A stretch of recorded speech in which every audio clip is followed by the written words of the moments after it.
ತಮಿಳು ನಟ ವಿಶಾಲ್ ಅವರು ಆರೋಗ್ಯ ಸಮಸ್ಯೆ ಎದುರಿಸುತ್ತಿದ್ದಾರೆಯೇ ಎನ್ನುವ ಬಗ್ಗೆ ಗಂಭೀರ ಚರ್ಚೆ ಶುರುವಾಗಿದೆ. ನಟ ವಿಶಾಲ್ ಅವರಿಗೆ ಕರ್ನಾಟಕದೊಂದಿಗೆ ಅವಿನಾಭಾವ ಸಂಬಂಧವಿದೆ.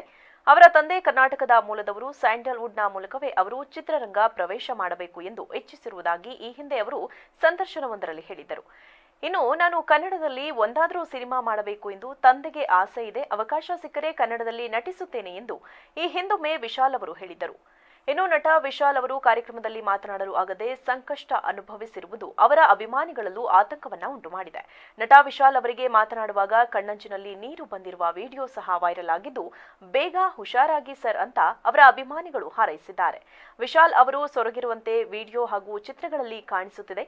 ಮೇಲ್ನೋಟಕ್ಕೆ ಅವರ ತೂಕವು ಇಳಿಕೆಯಾಗಿರುವಂತೆ ಇದೆ. ಆದರೆ ಅವರಿಗೆ ಸಾಮಾನ್ಯ ಜ್ವರವಿತ್ತೆ ಅಥವಾ ಏನಾದರೂ ಆರೋಗ್ಯ ಸಮಸ್ಯೆ ಇದೆಯೇ ಎನ್ನುವ ಬಗ್ಗೆ ಈವರೆಗೂ ವಿಶಾಲ್ ಅವರ ಕಡೆಯಿಂದ ಯಾವುದೇ ಪ್ರತಿಕ್ರಿಯೆ ಬಂದಿಲ್ಲ. ವಿಶಾಲ್ ಅವರನ್ನ ಈ ರೀತಿ ನೋಡಿ ಅವರ ಅಭಿಮಾನಿಗಳು ಆತಂಕಕ್ಕೆ ಒಳಗಾಗಿದ್ದಾರೆ.